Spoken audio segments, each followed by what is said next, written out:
Halo, assalamualaikum semuanya. Bagaimana teman-teman kabarnya?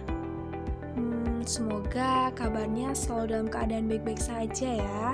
Di sini kami mau memperkenalkan diri nih. Kami dari kelompok 3 Strategi Pembelajaran Matematika kelas B yang akan memaparkan mengenai teori Dinns dan teori Van Hill. Selamat mendengarkan semuanya. Teori Dinns. Tahukah kalian, Zoltan P. Dinns adalah seorang matematikawan yang memusatkan perhatiannya pada cara-cara pengajaran terhadap anak-anak. Dasar teorinya bertumpu pada teori pijat, dan pengembangannya diorientasikan pada anak-anak. Sedemikian rupa sehingga sistem yang dikembangannya itu menarik bagi anak-anak untuk mempelajari matematika. Dinns berpendapat bahwa pada dasarnya matematika dapat dianggap sebagai studi tentang struktur, memisah-misahkan hubungan-hubungan di antara struktur-struktur, dan mengkategorikan hubungan-hubungan di antara struktur-struktur. Dinns mengemukakan bahwa tiap-tiap konsep atau prinsip dalam matematika yang disajikan dalam bentuk yang konkret akan dapat dipahami dengan baik. Ini mengandung arti bahwa benda-benda atau objek-objek dalam bentuk permainan akan sangat berperan bila dimanipulasi dengan baik dalam proses pengajaran matematika. Teori belajar Dinns, yang biasa disebut teori belajar bermain, terkontrol dengan memperhatikan taraf perkembangan kognitif siswa dan merupakan satu cara untuk memberikan kesempatan kepada siswa untuk ikut berpartisipasi dalam penemuan serta formalisasi melalui percobaan matematika.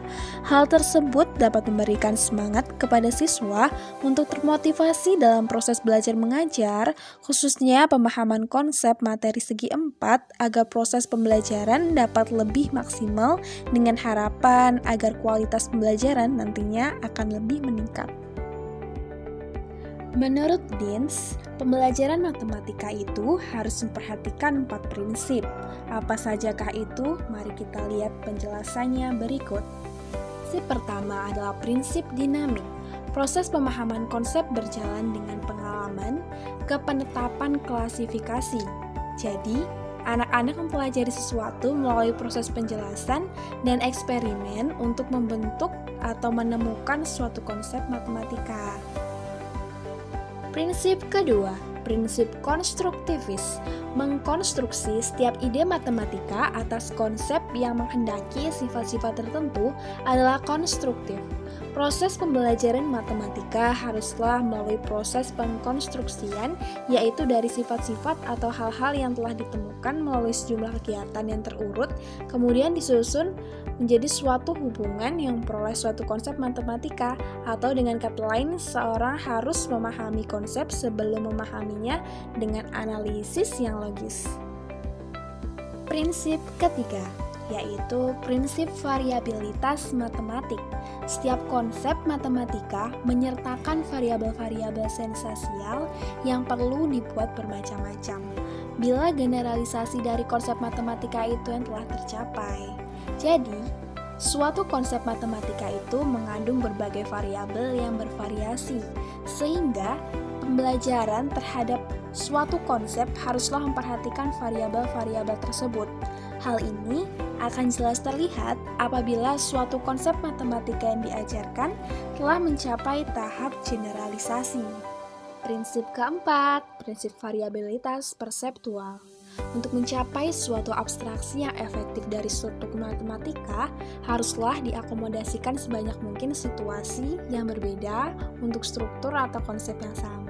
Hal ini mengandung arti bahwasanya apabila dalam pembelajaran suatu konsep matematika, agar konsep tersebut bisa dipahami dengan baik, maka haruslah diberikan sebagai contoh atau perspektif yang berbeda mengenai konsep tersebut. Berbagai perspektif tersebut, maka seorang akan mendapat mengambil suatu inti yang merupakan konsep matematika yang diajarkan.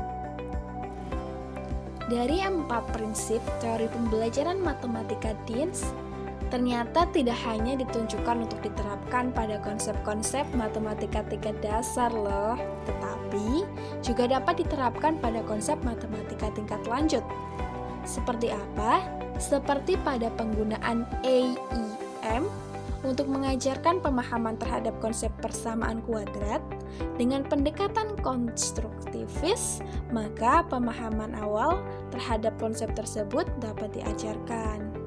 Sekian penyampaian teori Dean. Selanjutnya, kita akan menyampaikan teori Van Hill. Dadah!